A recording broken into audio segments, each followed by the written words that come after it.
mbokk yi mi ngi noonu kenn dootu ko laajte sama secret la woon waaye dinaa leen ko mujj wax bu leen ci xaabaabal nag waaye dinaa leen wax cité Mixa la garab bu baax gaa ngi nii di doole góor extrait jeex na ci kër gi doole góor moo ñëw ngir góor gi mën a góorgóorlu ndax ku ne xam ne ni say dëkkal la ak dëppoo surtout dëppoo ga macha allah muy garab goo xamante ni ñu ngi ko defaree ci meññeefu réew mi gis nga bokkul ak yi niy dëbb di la ko jox moment bi ngay sëy nga am dara boo ca pare ci bokkut ak boobu bi original la vitamine bi mu lay jox ngay soulager wu mën a dem rek autre chose la par rapport ak lii parce que ku ne xam na ni bala nga wax ko sëy wax vitamine ndax nit ki buy sëy ay vitamine la mooy def bu vitamine yi ñëwaatul ci lay lompoñ doolee góor nag ñëw ci joxe ci lu am solo numéro bi mi ngi noonu ma bindal leen ci suufu vidéo bi xool leen ko te woote gaaw daw ci jëm ci li muy manqué bari na lu ma defar mu jeex ndax ñi koy bëgg waaye dinaa leen promouvoir macha allah ndax dama nekk ci promo ndax koor bi xam nga ni ku wax koor wax defal yàlla ba nga seede doolee góor daw jara seede ñëw de ya rasul salam alayka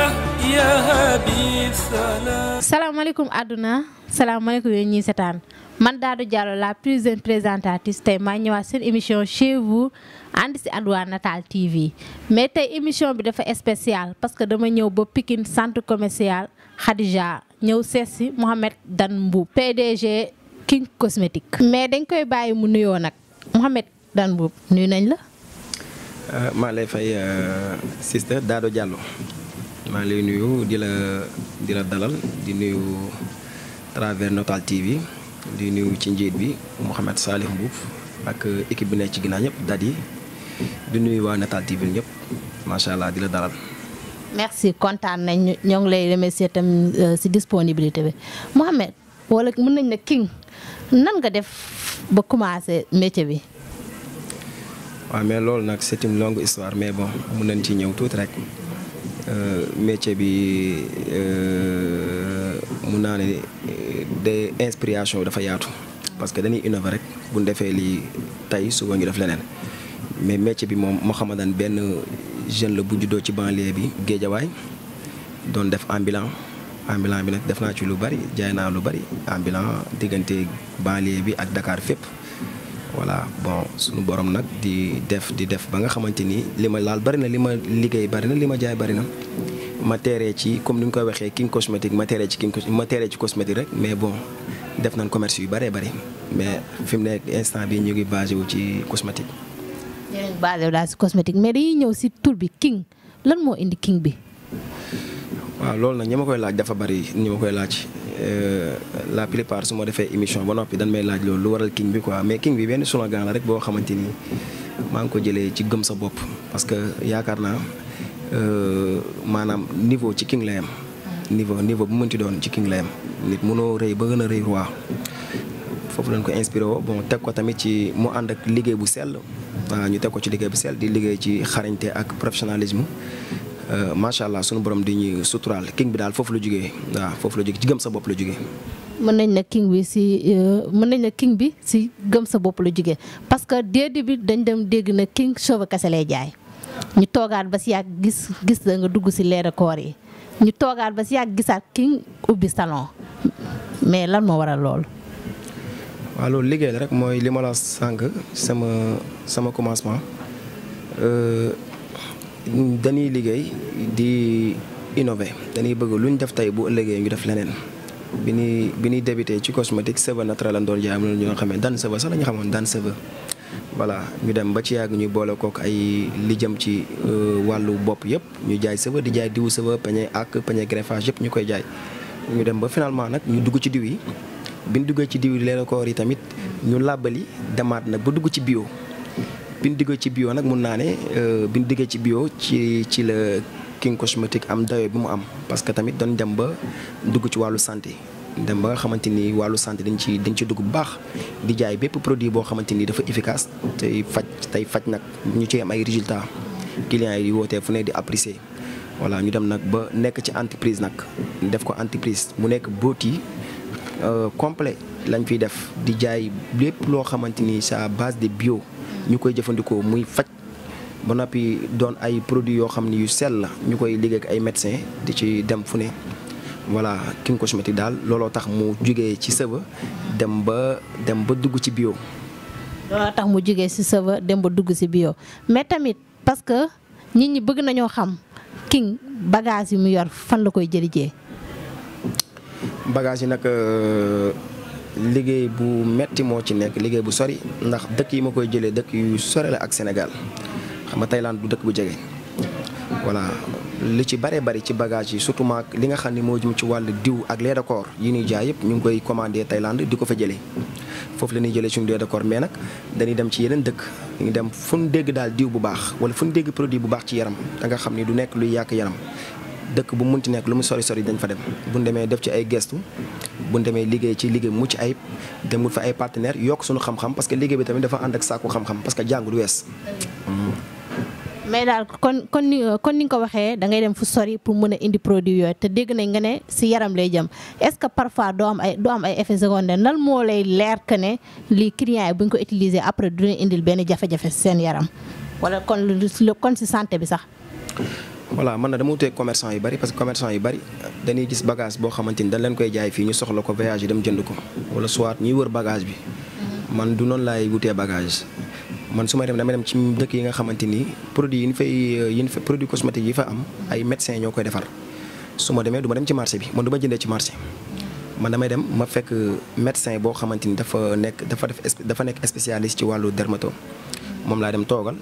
su may dem dama koy yëbbul ay image yu bari yoo xam ni jafe-jafe yooyu la sunu réew am lu ci mel ni ay tache noire kinto réew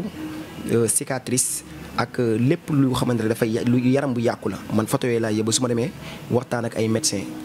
wax leen ñoom nag ñu produire ma ay produits yoo xamante ni man produits yooyu bu ma ñëwee Sénégal benn man maa ko fiy jaay li may indi man li may jaay King Cosmétique du cosmétique yëpp ñoo koy jaay man samay produit la produit King Cosmétique la produit bu ñu la jaay bu jeexee fi nga ko mën a amaatee te suñuy produit mënoo dugg ci benn bitik fekk ko fa waaw ñun ci noonu la ñuy liggéey quoi. kon ça signifie que c'est garanti. waaw mais loolu moom fa la garantie am parce que bu fekkee loo kuy jaay loo xamul mën nga ko bañ a garantie mais ñu li ñuy jaay maîtriser nañ ko xam nañ fi ñu ko jëlee te ay borom xam-xam ñoo ñu koy jox ay médecins yoo xamante ni ay médecins yi gën a mag ci àdduna ñoo ñu jox produit yi ñuy jaay. médecins yi gën a mag ci àdduna ñoo ñu jox produit yi ñuy jaay moo tax man dafa am différence ak commerçant bu dem jëndi bagage parce que commerçant bu jëndi bagage ci marché la jëm la muy jënd ci marché lañ koy exposé mais man su may wuti bagage damay dem ci borom xam-xam dem ci ay borom ay médecins yoo xam dañuy am ñoom tamit seen comme suñu instructeur bi King Cosmétique ñoom tamit dañuy am seen yëfu bopp bu demee ñoom la ñuy dem song waxtaan ak ñoom parce que bagage yu bëri yu di jël ñu ngi koy jëlee ci instructeur yu mel ni lañ koy jëlee mooy duñ ko fekk ci magasin ñu exposé du ko jaay moo tax bagage yi ñuy jaay rare. mais bu njëkk ba daan nga jaay client kon jigéen ñi cliente mën nañu wax loolu après mu dem këram utiliser ko produit amal ko indi ko ay effets secondaires yooyu mosula daal. waaw mooy loolu la sànq mooy jàng du wees parce que ñun bi ñuy débuté dañ doon jaay comme li ne ci marché bi lañ amoon produit yi ñuy jaay ci marché bi lañ am te produit yi ñuy jaay ci marché bi suñ ko waxee suñ ko waxul li ci bëri luy yàq yaram la parce que lu am hydroquinone dafay yàq yaram. voilà chimique la bon bi ñuy débuté ñàkk a xam dugal nañ ci bon suñuy premier client réussiruñ ko parce que boobu innovation bi amul mais xam-xam du wees te yonent yàlla Muhammad daf ne sàkku xam-xam jar na dox ba siin kon maanaam nit ki bu fekkee ne tayeloo rek ci métier moom munti nekk war nga ko mën a yaatal war nga ci mën a am expérience boo xamante ni amoo ko woon ñun looloo ñu dal ci métier bi ñu ne ban ciy dugg ñun ci dugal sax ñoom actuellement ñu ngi toppaat suñu ginnaaw pour ñu leen tegaat ci yoon di leen wan ay produit naa leen ñu ñëw di laaj yan produit moo baax ak yan produit te ñoom ñoo la ci dugal su ma nee ñoo la ci dugal mooy ci ñoom nga inspiré woo wala ñoo la jaayal li mais tey ñoom ñu ngi toppaat sa ginnaaw parce que produit yi ngay indi yéem na leen xamuñu fa lañ koy jëlee xam na ni instant bi toll nga foo xamante ni yow yaa ngi defar yaram yi léegi Sénégal gépp nag ak àdduna bépp ñëpp a ngi apprécier suñu ay produits yi waaw ñëpp a ngi koy apprécier kon fan jógee ak fi ñu dal nii loolu mosanoo dal mais léegi dalatul loolu suñu début la mais fi ñu nekk nii xam nga lan moo ni dal nit ku am problème ci yaramam dem fu ne ci àdduna arrangé wul bu ñëwee fii King Cosmétique ñu defal ko traitement une semaine yaramam nekkaat ci jàmm kuy diw mënoo xees nga ñëw ñu defal la diw nga xees ku am ay rew nga ñëw ñu faj la ci une semaine ku am tache noire nga ñëw ñu dind ko ci une semaine instant bi King Cosmétique slogan boobu ci la ne mais nekkatuñ ci au début bi ñuy débuté nekkatuñ ci loolu parce que jaayatuñ li nekk ci marché bi ñun dañuy jaay suñu yëfu bopp. kon daal jaayatu mën nañ da yéen daal kenn ngeen fi ci centre commercial bi. du ma ne centre commercial bi Sénégal gépp benn lañ fi Sénégal gépp du ma ne centre commercial parce que centre commercial bi fii Pikine la rek mais Sénégal ba mu daj produit yi ñu fiy jaay ñun kase ñoo koy jaay produit yi ñuy jaay amul numéro 2 amul 3 benn kase la amul ñaar amul ñett muy King Cosmétique. mais est-ce que King am na yeneen boutique bu dul fii nii. bu dul Pikine. waaw xam nga comme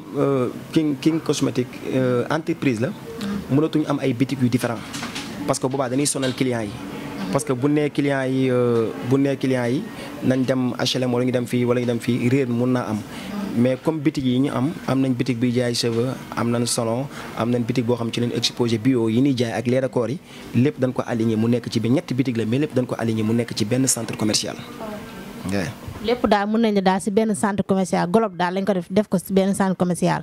merci beaucoup noonu la demee effectivement lépp benn blog la nekk ci benn centre commercial pour boo demee li ñu ci bëgg mooy suñu client yi ku dem boutique bee am fa li nga bëgg ñëw ci beneen bitik bi mu tegaloo mu mën a nekk coono parce que tey imagine toi nga ñëw bitik King cosmétique jënd cheveux dana ngaa bëgg diw ñu yebal la suñu bitik bu nekk HLM jural nañ la coono mais bu fekkee ni bitik yi dañoo takkaloo fii jaay cheveux ak fii jaay diw dafa takkaloo kon boo ñëwee Pikine marché Zeng sa coono day dañ boo ñëwee li nga bëgg lépp nga ko am suñu bitik yi foofu. ok mais King lan mooy sa secret ba xale yi jigéen ñi choisir la. secret bi tamit liggéey la ak ndimbalu suñu borom. parce que tamit man li may def nii yàgguma ci 2018 laa ci dugg 2018 lay sunu place sama place bu njëkk 2018 la bon secret bi bu weesoo nangoo liggéey ak nangoo sonn secret bi nangoo sonn la ndax fi may dem di wuti bagage daja faak kuy def affaire cosmétique daja faak sa naw la sa day jafe daja faak koo xam ne yéen ñaar da ngeen bokk li ngeen def da ngeen jënd di jaay dafa jafe loolu kon coono la coono yooyu lañ sa soos coono boobu mooy secret benn deuxièmement mooy ndimbali suñu borom parce que yàlla suñu borom mooy barkeel yàlla suñu borom mooy dimbali jaam bon ñun ay jaamaat lan mënuñu dara mais yàlla suñu borom yëg nañ suñu bopp ci lii ñuy yëngu te lépp ci ndimbali suñu borom la. ok mais tamit bëgg nañoo xam lan nga dund loo xam ne neex na la si métier bi. métier bi li ma ci neex bari na. li ma ci gën a neex mooy man rek la woon liggéey bi yëpp man maa ko yoroon. tey liggéey bi yaatu na ba ma ànd ak équipe boo xamante ni ëpp nañ 18 personnes mais liggéey ak ñoom loolu moo ma ci gën a neex kon liggéey bi am na ay jéego ndax loo xam ne benn nit moo ko doon def tey mu dem ba fukki nit ak juróom-ñetti nekk ci di yëg seen bopp man loolu moo ma gën a neex ci liggéey bi may def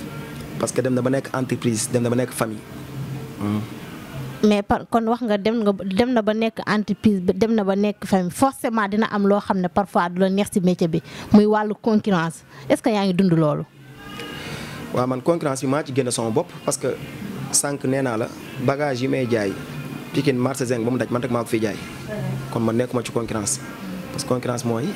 ngay jaay lii kii di jaay lii kii di jaay ngeen bokk li ngeen jaay man produit yi may jaay yëpp li ma bokkal waa marché bi mooy cheveux naturel rek laa bokkal waa marché bi damay jaay cheveux marché bi dañuy jaay cheveux mais bu dul loolu amul beneen produit bu may jaay boo xamante ni waa marché bi ñu ngi koy jaay wala ñoom li ñuy jaay ma koy jaay ñoom du ma jaay seen ay produit ñoom duñu jaay sama produit bokkuñu ay produit moo tax concurrence bi moom yëguma ko quoi nekkuma ci concurrence boobu. léegi bu ñu ñëw ñu gën a élargir concurrence parce que concurrence bu am na lu bari lu mu ëmb parfois dina xëy ñu koy tegal ay nen parce que di si ñàkk si milieu bi ñu koy tegal ay nen wala ñu koy bindal ay xalfa ko genre boobu saafara genre ba di ko dina dund loolu noonu. waaw yooyu ñun Sénégalais yi sunu ay réalité la waaw ñun dañuy xool nit ki ba iñaan dañuy xool nit ki bët boo xamante ni mën na laa yóbbu ci lu bare bari parce que doomu aadama boo ko tegee bët su yàggee rek di nga ñaaw sa diggante ak moom parce que wërsëg yi bokkul bu fekkee da ngay xool ci doomu aadama ni ko yàlla sunu borom def ak wërsëgam bu yàggee iñaan mën na laa dal parce que da ngay yaakaar ni li mu am yow war nga ko mën a am fekk na yàlla est-ce que bind na seen wërsëg yi mu tolloo yooyu dañ koy dund dañuy dund ñëw fii sunu place ñu tegal ñu fi ay xaatim tegal ñu fi ay nen bisal ñu fi ay saafara mais bon ñu koy def ñi ko doon def ñëpp yaakaar naa ni bu fekkoon dañ ko doon def pour bëgg bitig bi wàññeeku wala dañ ko doon def pour ñu wàññeeku tey gii la ñu dàkk voyage yi tey ñu ngi dem fu ne ci àdduna bi tey it bitig yi yokku na tey it macha allah liggéey bi mi ngi avancé kon ñoom seen i pexe bu juboon fii ñu toll diñ fi toll kon nañ ñëpp gëm yàlla na nit ñi gëm yàlla quoi parce que iñaan du ànd ak pexe iñaan bu doon ànd ak pexe kon nit ku bon saa yu xëyee bëgg mais nit ku bon saa yu xëyee du bëgg saa yu xëyee di gën a mer ndax li mu bëgg ak li yàlla def day wute nan yéeneente jàmm parce que ñun ñëpp ay Sénégalais lañ te ñun ñëpp ay jullit lañ comprendre nga Sénégal dafa nekk dëkk boo xam ne am na yoo xamante ni dafay ñaaw trop parce que dëkk bu naan 95% des musulmans lañ te li gën a ñaaw ci àdduna Sénégal la am Sénégal ñun li ñuy dund ak li ñuy wuyoo nduróowuñ ko daal 95% des musulmans te lu ñaaw loo bëgg ci àdduna fii ngay ñëw bañ nañ ko ba def ko lu ñaaw li fi leen ëppee ci àdduna waaw parce que su ma nee def ko tu ñaaw li boo nekkee dëkk ba mën ci nekk ci àdduna def ay liggéey yu bon danaa demal Sénégal fa la gën a doxee moo tax fi mu nekk nii Nigériens yaa ngi fi Maliens yaa ngi fi Togolais yaa ngi fi Béninois yaa ngi fi lan moo leen fi indi parce que liggéey bu bon Sénégal la gën a doxee waaw liggéey bu bon Sénégal la gën a doxee waaw moo tax daal côté boobu moom loolu laa la ciy wax ne Sénégalais yi gëm yàlla te xam ni yàlla suñu borom noppi na daal. mais est-ce que dan xam na ñu koy def lool. doo ko xam mais di nga xam ni ñi la teg bët rek la mooy ñi bëgg a mel ni yow. ak ñi nga xam ne yéen a bokk li ngeen def. waaw ñooñu rek nga ciy xalaat parce que doo ci xalaat kenn xanaa man tailleur du ñëw di ma def loolu. tailleur yow nga nekk tailleur ma nekk cosmétique ma yor cosmétique nga ñëw def loolu noonu kii def comme li nga def moom mooy def yu mel noonu. mais nañ gëm yàlla rek te xamante ni yàlla suñu borom kenn ku ci nekk rek li la war sa diggante ak moom dana ko def wa ma min daabatin fi allahi risqa aaya boobu alxuraan moo ko wax wërsëgu jaam bu ne suñu borom moo ko yor nit ku ne li nga war am di nga ko am comprendre jarul kenn du xool kenn ne ku ne gëm sa bopp rek liggéey nekk ci li nga war a nekk yàlla suñu borom bon ñëpp la fi nekkal. loolu kon leer na mais daan nan ngay dundee métier bi nga nekk ak famille bi est-ce que parfois doo ñëw si famille ñu naan wàllu cosmétique du góor wàllu góor jigéen moo ko war a def genre boobu nan ngay dundee loolu at waxu nit ñi. waaw man nag côté boobu noonu dama ciy sant yàlla parce que man cosmétique bi instant bi fi ma ci toll lu ci nekk dama koy jox ñu ko moom parce que salon bi lépp lu nekk ci cosmétique bi bu dee salon bi bu dee beauty bi man awma ci xam-xam dama fee embauché ay nit ñoom ñoo koy liggéey man chaque jour entreprise la mais man je reste toujours commerçant man commerçant la man damay jënd di jaayaat man ci jënd ak jaayaat bi ci laa nekk ba tey mais nag bërëb bi moo yaatu nekk ay ku ne xaj ci moo tax ñu indi leen awma problème boobu parce que famille bi awma problème boobu parce que xam nañ li ma ci poussé xam nañ li ma ciy liggéey xam nañ liggéey bi ni ma ko def parce que liggéey bi dama ko def lu professionnel lu jigéen war a def jigéen laa ko def loolu lu góor war a def góor laa ko def loolu place bee boo demee góor moo fa nekk jënd ak jaay te jënd ak jaay xam nga moom commerçant yeneen bi def na ko loolu lu dagan la man ci commerce bi laa nekk mais lépp loo xamante ni métier la bu nekk fii ci wàllu jigéen lu jigéen war a def jigéen laa jël mu koy def ma koy fay léegi man li nga xamante ni moom moo ma ci dugaloon muy commerce boobu ci laa nekk ba tey man jënd ak jaay bi rek laa nekk ba tey. kon daal bu ñu la déggee daal kon jënd ak jaay bi nekkul daal yaa ngi si wàllu salon bi dafa am spécial ñoo xam ne ñoom ñoo ko moom yow daal si jënd ak jaay bi daal la king nekk mun nañu wax loolu. effectivement ci jënd ak jaay bi laa ne. tey man boo ma laajee sama profession ma la commerçant la mais je reste toujours commerçant la jënd laay def jaay exposé comme commerçant yëpp comme jaay ko ti tissu comme jaay ko ti ci noonu laa mel mais entreprise boo xasee ba ne entreprise rek da ngay jël ay nit yoo xamante ni li nga créé ñoom capable nañ pour gérer ko ma jël nag may sant yàlla jël ay xale jigéen yu am jom yu nangoo liggéey ñoo xam ni absent sax duñ ko def nangoo liggéey xarañ mën seen liggéey ma jël leen ñu may liggéeyal salon bi ñoom ñoo ko gérer ñooy def lépp loo xamante ni lu jëm ci wàllu beauté la lépp luy liggéey jigéen ñoo ko def parce que man moom ñun ay ndongo daara lañ ñun moom danoo tàmm suñu yaram dañ koo tàmmal coono ba nga xamante ni liggéey bu yomb sax liggéey bu nooy mënuñu ko ñun liggéey bu dëgër lañ mën liggéey bu dëgër lépp loo xam ne góor yàlla da koy liggéey ñun loolu la ñuy liggéey ñu ciy sant yàlla bu baax a baax parce que gis nañ li xew ci jamono léegi moom jamono yàqu na ba métier sax amul y a pas de son métier quoi comprendre nga voilà loo gis rek looy liggéey di ci jariñu amul kii mais nag bon comme man li ma mën ni ku ne li nga mën bàyyi li nga mënul li ma mën mooy jënd ak jaay commerçant la li nga xam ni investir naa ko mu nekk ci wàllu beauty jox naa ko ay jigéen ñu géral ma ko parce que métier la boo xamante ni jigéen ñi ñoo ci gën a xare ñoo ci ëpp xam-xam ma jox leen ko. loolu moom leer na mais Dan est-ce que yaa ngi gis sa bopp si liggéey bi si bu ñu waxee loolu si wàllu financement est-ce que yaa ngi si gis sa bopp est-ce que yow li ngay investir di nga ko jot en retour. waaw tout début est difficile investir ba nga mën a investir boo investir da ngay toog xaar te da ngay am patience àdduna doo yaakamti ñun ay ndongo tarbiyee Serigne Saliou lañ Serigne Saliou daf ñoo jàngal ni doomu aadama ci lépp loo mën a def Serigne Touba Serigne Saliou dane ku ragal ak ku yaakamti mënu maa ànd ak ñoom léegi yaakamti ñàkk patience moom la c'est-à-dire mot olof la ak mot français bu Serigne Saliou ne yaakamti yow tubaab bi nga ne impatience comprendre nga voilà ragal bi nag mooy ragal moom boo ko defee doo àgg fenn parce que boo ragalee doo am dara parce que lu ne da nga ciy sóoraale voilà mais nag bon investi nañ toog di sant yàlla franchement ñi di gis seen bopp ñun satisfaction bi ni am mooy sénégalais yi ñi ngi gis seen bopp ci li ñuy liggéey te li ñuy liggéey am nañ ci tur yëbbu nañu fu ne ci àdduna dem nañ ci fu ne voyage nit nag boo nekkee tàmbali dara defoo dara tàmbali dox ba ci yàgg nga commencé voyager commencé indi ay bagages di exposé commencé di jël ay nit ñuy liggéey ah bon xanaa xaalis bu bëree bëri bi moom amaguñ ko mais liggéey bi ñu ngi ciy gis suñu bopp moom macha allah ni ñu ko bëggee ñu ngi koy amee noonu. kon daal yéen a ngi sant yàlla ba kon yàlla na sant yàgg mais Dan nan ngay dundee ak xale jigéen est-ce que parfois doo jot ay chantage xale bu jigéen ne la Dan lii laa bëgg en retour nga jox ma cheveux genre ba est-ce que métier bi amul loolu parfois. mais loolu des fois ma dégg commerçant comme man di wax yu mel noonu quoi mais man yooyu du ma ko dund lu bari parce que man. liggéey bi may liggéey dama ci def la ak fayda te nit ki bu bukki bu yebee gaynde rek ca doxin bala daal nit boo waree ni nga war a mel am na yoo xamante ni doo koy gis doo koy dégg man jàpp naa ni man Mouhamadane benn jigéen yebeewu ma yeb bu toll ni ngay indi sama diggante man ay chantage parce que du ma la xoolee bët boobu du ma xoolee bët boobu dama respecté ñëpp mais ñëpp a ma respecté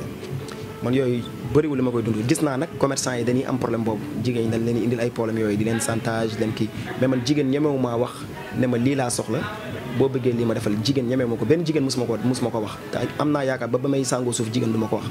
parce que tamit liggéey bi may liggéey dama koy liggéey mais fulla ak fayda laa ci jiital ak ngor voilà su ma nekkee fii du ma dan su ma nekkee sama place dama ñëw beneen xar kanam laa yor dama ñëw comme nit ku jugee këram bëgg dara di liggéey caractère boobu laay am comportement ba laa yor su ma kafee sama kaf wala sama ree sama kër laa koy defee ak samay caprice lu nekk ci man xam nga ni ku ne am nga lu làmboo mais yooyu sama kër laa ko defee fa ma ko war a defee mais bu ma ñëwee fi may liggéeyee fulla ak fayda laa fi wane moo tax ba ma fekkee sama bërëb liggéeykaay am na yu bëri yoo xamante ni doo ko ñemee sekk ak man. loolu leer na mais Dan dañuy dugg tuuti si côté famille bi dugg tuuti si parent bi si parents yi parce que dañ ne doom bu góor yaayam du noonu mais est-ce que Dan mu ngi dund loolu. man à 100% maa ngi koy dund. man nag yàlla dogal na ni sama yaay sama papa sama xarit la. mais man sama yaay laa gën a bëgg ci sama life. moom laa gën a bëgg ci àdduna ku taxaw lu am ci àdduna rek sama yaay laa gën a bëgg lu am lu nit di gis di ci sentir boppam lu nit gis bi di yëg ni bëggeel di yëg xolam mi ngi ciy neex. man loolu lépp sama yaay laa ko def man sama yaay laa gën a bëgg. sama yaay sama yaay moom laa gën a jege. bon et puis bon dafa décédé depuis bientôt 21 ans wala 22 ans depuis 99 mais mi ngi mel ni mi ngi dund ci man parce que li tax mooy su ma xëyee dama koy gën a bëgg saa yu ma xëyee di gën a bëgg sama yaay manqué na ma nag ci jëmm physiquement gisatuma ko mais ci amour spirituel maa ngi koy dund ba jusqu'à présent man ñi am yaay sax jàpp naa ni parce que fexe naa ba li nga xamante ni bu doon dund loolu lay séntu ci man wala loolu moo koy neex ci loolu laa teg sama tànk xam nga waajur li muy bañ nit munoo boo ñàkkee waajur xëy na da nga ko ñàkk nii rek parce que ku judd ku ne am nga yaay soit da ngay judd rek sa yaay génn àdduna wala nga yàgg ak moom tuuti sa yaay jóge fi dem génn àdduna lu triste la lu métti la nag mais moom yéeneem ci moom ku jur sa doom rek yéene bi nga am ci moom mooy mu màgg tekki mel ni mu war a mel lu bon lu nekk mu koy moytu lu baax lu ne mu ne ca xam nga waajur bu ne loolu la amal doomam moom nag moo tax ma ne maa ngi dund amour éternel boobu maa ngi koy dund ak sama waajur bu jigéen ba jusqu'à présent parce que lépp lu waajur di bëgg ci doomam man sama absence de mes parents dund naa ko parce que sama yaay lu sañ ma def lu bon ndax lan dama naan sama yaay jigéen la boo xam leer na ma ni ba muy jur doomam ba mu may jur man mii li mu séntoon mooy ma màgg teg sama tànk ci yoonu siraatal mustaqim moo tax chaque jour ma teg sama tànk dëgëral ko toog samay tànk lu bon du ma ko def man kenn du ma gis ci lu bon te pourtant am naa possibilité di ko def mais mosuma ko def parce que ñi nga xam ne sax tey ñu baax ñëpp li tax ñu baax mooy seen parents yi dañu sonn ci ñoom ñoo leen accompagner xam nga guider leen di leen wax seen bopp man awma loolu mais dama gëm ni rek waajur bi moom moo dafee jóge mais fa mu nekk mi ngi teg bëtam ci ay doomam waaw loolu laa gëm moo tax chaque jour dama jàpp ni sama yaay mi ngi dund parce que lépp loo xamante ni bu doon dund du ko bëgg ci man dama ko def lépp lu mu bëggoon ci bu ma xamante ni lépp lu mu bëggoon loo xam ne bu doon dund day bëgg ma ko def ci laa xar sama tànk tubéy ñu koy ñaanal yàlla na ko yàlla xaare aljana mais Dan parce que Dan am na ñu nekk ci ginnaawam mais Dan ñan ñoo nekk ci ginnaaw dina jàppale ba loo joxe ñu dagg. waaw man nag King Cosmétique des fois dañ may poser question yu bari yooyu dañ naa ma kan mooy sa patron koy liggéeyal financement bi jógee dañ may laaj loolu mais personne kenn nekkul sama ginnaaw ku dul yàlla sunu borom ak ku dul yàlla sunu borom nekkul sama ginnaaw amul kenn koo xamante ni mun naa ne dërëmam mi ngi fi wala mi ngi may jàppale au contraire man ñi ma dul jàppale ñi may xeex sax moo ëpp ñi may jàppale ñi nga xamante ni gis naa ni bon li ma yor ñu ngi koy jéem a fatagal di ma jéem a wutal ay tak-tak ñooñu ñoo gën a bëri que ñi nga xam ne dina yëkkat seen alal di ma ko jàppale gis ma kenn ko may jàppale ginnaaw yàlla sunu borom xanaa sama famille sama famille ñi ngi may jàppale ci wàllu xel. di ma jàppale ci wàllu organiser ñi ngi may organiser sama life. lu ma dugg ñu ngi ci famille sama famille moom ñu ngi may jàppale bu baax a baax a baax. waaw sama deuxième famille mooy sama cliente man sama client yi ñooy sama famille sax boo xoolee su ma naan famille rek dugal naa sama client yi. parce que teranga bu ci nekk rek teranga yi ma defal yi ma samay client defal kenn defalu ma ko ci àdduna ñoo xam clientèle jënd ak jaay. ñi ma tuddee doom samay man ki ma tuddee doom sama client la. ñi may ay cër samay client lañ ñi may parrainer samay client lañ ñi may defal teranga yu baree bari ci àdduna samay client ñoo ma ko defal kon man ñooy sama famille. samay client ñooy sama famille maa ngi nuyu àdduna bépp fépp foo xam ne client King Cosmétique mi ngi fa ci àdduna bépp. parce que àdduna bépp boo fa demee di nga fa fekk koo xamante ni client King Cosmétique la. amul benn dëkk ci àdduna boo xam ne suñu produit du fa dem. mais kan mooy sa idole wala est-ce am na fii daan idole koo xam ne moo ngi inspiré wu toujours si moom. man sama idole sama papa mooy sama idole sama baay bi ma jur mooy sama idole ci njàmbaar. waaw ci fit ci njàmbaar moom laa jël comme idole bon man sama baay bi ma jur famille bi mu bokk moo ci njëkk a dégg daal yi jóge dëkk ak dëkk jóge Lambaay jóge Mbour ñëw Dakar di wut ci liggéey dem ba nekk fi chef entreprise jiite ay tubaab njëkk a tabax kër Gibraltar fii ville biir Sénégal ba mu daj boo demee Gibraltar Centenaire sama baay Thierno Mboup moo fa njëkk a tabax étage te ci télé laay wax te lii bu amul nit ñi dina lii nga wax amul sama baay moo fa njëkk a tabax étage boo musaana dem sama adresse papa mooy boo wàccee pompier boo wàccee ci pont bi étage bi ngay jaakaar loolu foofoo nekkoon sama adresse papa ku jóge dëkk ba dem ba am loolu dem ba ci dëkk dem ba am fa lu toll noonu ba noppi liggéeyal Sénégal nekk trésorier nekk trésor Sénégal liggéey ko ay ati at yaa ngi dégg nekk fonctionnaire de état ba retraité liggéeyaat 23 ans ci état ndax ñàkk ko remplacer man mooy sama idole sama papa mooy sama idole moom laay roy ci njàmbaar moom laay roy ci fit ñun lu ñu def sax man lu ma def sax ma koy xeeb man lu ma def lu nekk nit ñi mën a rëy ci nit mais day tuuti ci man parce que dama jàpp lu ma def war naa def lu ko ëpp sama papa mooy sama baay bi ma jur mooy sama idole ci njàmbaar ci fit. macha allah mais Dan est-ce que métier bi dund nga si loo xam ne naqari na la lu la gën a marqué loo xam ne neexu la. waaw métier bi dund naa ci loo xam ne lu bari lu metti mais nit boo jógee pour liggéey boo gis dafa am ay inconvénients loolu ku ne war na koo xam te ku ko dul sóoraale tamit sa liggéey du dem li ñu ciy dund yenn saa gis jigéen boo xam ne xamu la nga jëflante moom mu traité la di n'importe quoi traité na yow lii nga affaire yooyu mais des fois da ngay comprendre ni métier bi moo waral loolu parce que boo jiitee téeméeri nit juróom-ñeent fukki yëpp nangu 90 yëpp nangu 10 personnes yi bu amee ay bañ loolu mooy àdduna ku ñëpp nangu rek war ngaa xoolaat sa bopp baaxoo parce que kenn amul loolu comprendre nga métier bi dañ ciy dund yow yenn saa loolu des fois gis client boo xam ni moom dafa war am satisfaction mais dafa am na ñoo xamante ni yàlla mi leen bind sax mu leen satisfaire waaw am na ñoo xam ne boo leen defal ci àdduna duñ am satisfaction loo leen defal teraanga bu leen defal du leen gis léegi ñoom nag ñooy wëlbatiku wax lu loo xam ne da lay metti wala ñu def la ko mais da nga ciy sant yàlla quoi te da nga koy fayee ñi nga xam ne dañ la bëgg di apprécier di am satisfaction lu la naqari fii rek fii nga koy fayu ko waaw àdduna moo demee noonu lépp mënut a maasee jag kenn amul lépp yàlla rek moo am lépp mais ak tamit au début ay nit yoo xamante ni bon booy débuté da ngay dal ci ñoom mais après bu loolu passé ngay xam ne kon ñii jariñu la dara dañ la doon sax utiliser dal na ma ci suma diggante ak Abba parce que bi may initier King Cosmétique. Abba no stress n'est-ce pas bu nekk TFM. waaw Abba no stress bi nekk TFM bi may débuté sama benn jigéen Binta Wali moo ma boole ak moom présenté ma ko ñu xamante mu nekk ku baax ñu jëflante c'est kon liggéey sama première animateur bi ma njëkk a jël pour mu may communiquer ci King Cosmétique Abba no stress la boo xoolee sama vidéo yi bari Abba moo ci doon wax boobu man am moom ñu nekkoon ñu liggéey mu boole ma ak ay nit comprendre nga ñu demoon studio ñoom lu raas mooy booy yi ànd ak Wally Abba boole ma ak ñoom ñu am benn somme bu ñu waxante woon comprendre nga pour mu def ma ay publicité pour mu am daal lu ñu waxante woon mais finalement li ñu waxante woon après bon dafa des lu bëree bëri gisuma ci sama bopp et puis gisuma ci lépp ba tey sama xaalis mi ngi foofu di nelaw ci ñi ma Abba boole woon te ñun xaw ma leen Abba laa xam mais ba tey sama xaalis mi ngi fa te lañ ma waxoon lépp defuñu ci dara mais yooyu c'est le début moom laa lay wax ne la nit ki boo jógee am na ñoo xam ne da ngay dal ci seen kaw comprendre nga nax dafay am parce que àdduna ku dul nax doo yeewu waaw ku yeewu ren dañ laa nax daaw mais actuellement loolu lépp traversé naa ko actuellement nii bon lu bëree bëri maa ko defal sama bopp am na boo may woo sax ne ma man dama lay publicité man la soxlawu ma j'ai pas besoin parce que kuy publicité mooy ku bëgg kuy jaay bëgg mu jar man sama jaay mi ngi jar soxlaatuma loolu publicité nag du doy mais comme ni ma ko doon defee au début defeetuma ko noonu léegi dama koo changé léegi maa ngi ci yeneen pip te pip yi may def ci laa gën a géey sama bopp Aba jaar nañ foofu bon ma lancé waale ko message wax ne ko carrément bi ma ñëwee ci moom lañ waxante woon man ak moom ba mu boole ma ak jabaram boole ma ak Louraas ak publicité yi nga xam dañ ko doon def ñam ma boole loon lañ waxante woon ak moom ñu ci def ñu ci dara. mais est-ce que loolu bu mu amee dem nga toog a Aba wala woo nga Aba téléphone ne ko ñi ngi ma boole loon defaluñu ma li ma bëgg. Aba déjà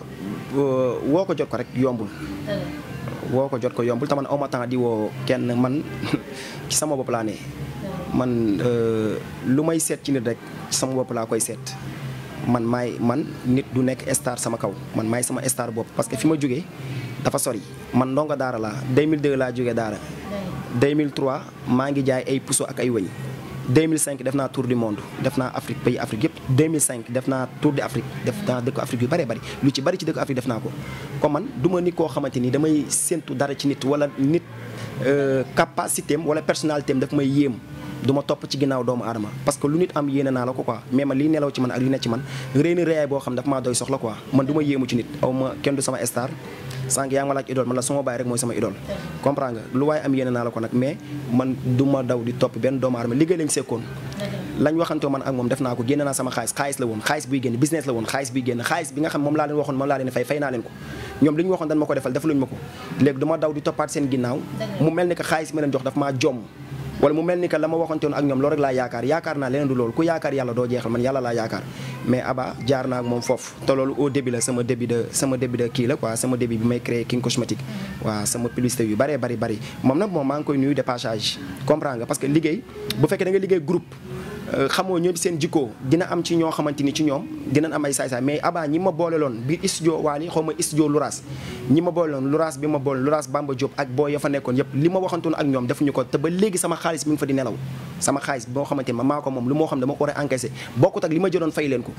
beneen xaalis boo xamante ni sekk naa ko ak ñoom loo xam dafa waroon ñëw ci man retour ba tey jotuma ko xaw ma xabaa am na ci xam dara wala xam dara te mu mun cee ñàkk xam dara parce que man xaw ma ñooñu man Aba laa xam et puis par la suite gis naa bi publicité bi jeexee ni mu camouflé te loolu du àdduna lépp la ñuy rafetal àdduna du nit ki da ngay nekk ak moom lekk benn 100 000 am teggee ko à côté xool baram 1 milliard lekk ko àdduna li fi nekk du jeex yow yaay am ngor rek nga xam ni ngay dundee boo ko àndal ren nga ànd ak moom daaw mais bu fekkee àdduna da ngay ànd ak baram junni bu junni bi jeexee nga teg sa bët ci 100 000 yi bu 100 000 yi jeexee nga teg sa bët 1 million kon yow chaque jour baram 1 million baram 10 000 bi da lay rëcc baram 5 000 da lay rëcc te pourtant yàlla suñu borom njariñ fa mu nekk dafa bari du nit ki xaalis ak la mën a jariñ te ma dama gis ni animateurs yu bëree bari dañuy juum ci loolu ñoom amuñu coloré ñoom xaalis ak la ñuy visé fu business bi nekk tey jii bu ñuy ànd ak yow nii nga leen di jox junni bu ñu gisee baram million dañ lay dàkkaande dañ lay bàyyi bu ñu gisee baram milliard bàyyi la mais baram milliard moo war a tiit xam ni kon baram milliardaire tamit ko ëpp ay milliards bu ñëwee dañ ko fi off nit ñi ñoo war a yeewu quoi nit ñi ñoo war a yeewu xam ñi ñu war a àndal parce que gor ak gore dafa war a am ci doomu aadama nit bu ngeen sekkee business bu passé comprendre nga jot sa xaalis nga jot après jàmm war na am seen digganteen ñaar quoi war ngeen di déggante war nga ko considérer quoi parce que xëy na 1000 francs boobu bu ko xeebal xëy na moo indi million bi tey parce que ku ne am nga foo jógee n'est-ce pas man sama big yi ma doon jaay ak sama photo yooyu mun ma ko fàtte sama pusoog sama wëñ yooyu noonu mun ma ko fàtte dama koy tudd saa su ne du ma ko fàtte parce que fa laa jógee tey moo indi King Cosmétique tey moo indi bay yi tey moo indi tour du monde bi ni def loolu moo ko indi nit da ngay reconnaissant quoi mais ànd ak nit tey suba nga tàkkali ko moom gor du ko def gor du jàpp di bàyyi quoi waaw ñoom nañ xoolaat na animateurs yi xoolaat seen bopp ci côté boobu noonu waaw nañ bàyyi di jiital xaalis te xam ni doomu aadama moo ëpp doole xaalis day jeex mais nit du jeex daal kon daal bu ñu déggee li nga wax daal Aba daal ba loolu amee dafa préféré wu retiré kon ça signifie que moom xam na lu xew at njeenee parce que depuis loolu Aba woowaatu la te yow boo ko woowee doo ko jot mais c'est lui le responsable bi may liggéey Aba laa xam déggoo man la Binta Wally moom ma booleeg Aba laa xam wax ko ne ko dama bëgg pip mu teg ma ne ma lii ak lii nga ni fay pip bi nii leen la koy defaree ma génne sama xaalis fay leen bi ma defee shooting bi avant may génne studio bi fay naa leen sama xaalis bépp mais pip bi ni ma ko waxee woon ne noonu lañ koy defee defeewuñ ko noonu dem naa ba ciy topp naa ci ba sonn pour jot sax image yi wala jot mais pour monter ko rek problème la woon te pourtant fay naa sama xaalis ba noppi ma jóge fa am leneen lu ma sekkaat ak ñooñu sama xaalis des fa ba jusqu'à présent xëy na mënuñu ma ko fay mais bon na rafet quoi na lépp rafet noonu la demee. ok dégg nañ baax mais tamit lan mooy sa dernier mot. sama dernier moom mooy sant yàlla julli ci Yonent bi alayhi salaatu wasalaam di sant samay ñaari waajur di sant sama sëriñ Saliou Mbacké di sant suma client yëpp di sant samay mbokk di sant ñi may dooleel ak di ma jàppale di sant ñi nga xam ne gëmuñu ku dul sama jëmm ji bëgguñu ku dul sama jëmm ji ñoom jënd ak jaay dafa jënd ak jaay liñ sekk dafa dépassé jënd ak jaay li ma sekk ak ñoom dafa dépassé jënd ak jaay man ñoom laay sant di leen gërëm ak ñi may dooleel di ma jàppale ndax fecc liir bu neexee rek nday jaa jàpp ci mbagg ya tey bu King Cosmétique mel nii rek bon ñi ci ginnaaw la di ñu encouragé di jël seen alal di ko def ci ñun am ci ñun confiance jox ñu bopp lu ñu soxla ñëw fii ku ñu gis ngay jënd ñu la demal King Cosmétique man ñooñu laay sant di leen gërëm loolu mooy sama dernier mot. kon ni ngeen ko gisee woon seen émission chez vous